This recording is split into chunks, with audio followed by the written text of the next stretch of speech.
उधर हिमाचल प्रदेश के लाहौल स्पीति में एक बार फिर से मौसम बदल गया। वहां फिर से बर्फबारी शुरू हो गई और जिसकी वजह से वहां कई सारे रास्ते बंद हो गए और वहां सड़कों से लेकर घरों तक बर्फ की चादर बिछी हुई नजर आई। पेड़ों की डालियों पर तो पत्तों की जगह बर्फ लदी हुई दिखी, जिसने लोगों की परेशानी बढ़ा दी, क्योंकि सड़क पर बर्फ जमने की वजह से कई रास्ते भी बंद हो गए और गाड़ियों की रफ्तार थम गई।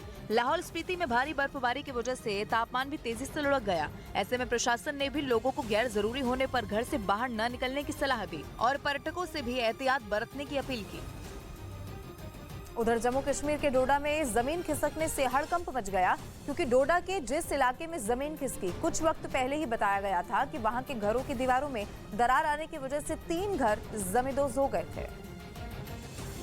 लिहाजा वहां जमीन खिसकने से लोग दहशत में आ गए और अफरा तफरी मच गई।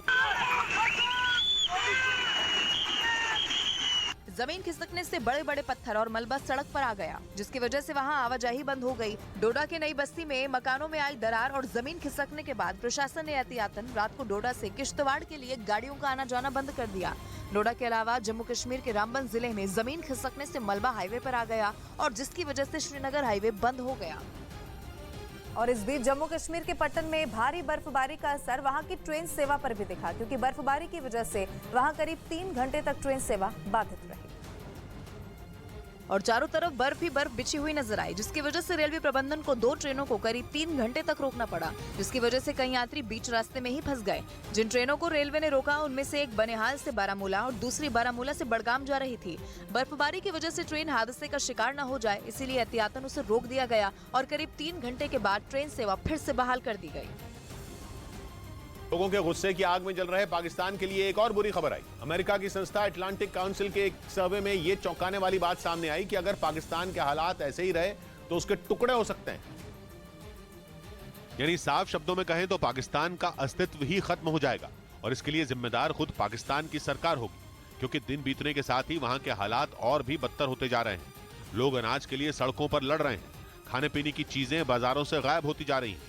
ऊपर से पाकिस्तान कर्ज के बोझ में ऐसा दबा है कि करा भी नहीं पा रहा। इस बीच अमेरिका की संस्था अटलांटिक काउंसिल का दुनिया के कई देशों पर कराया गया एक सर्वे सामने आया, जिसमें दुनिया भर के लोगों से पाकिस्तान की बदहाली पर भी सवाल पूछे गए।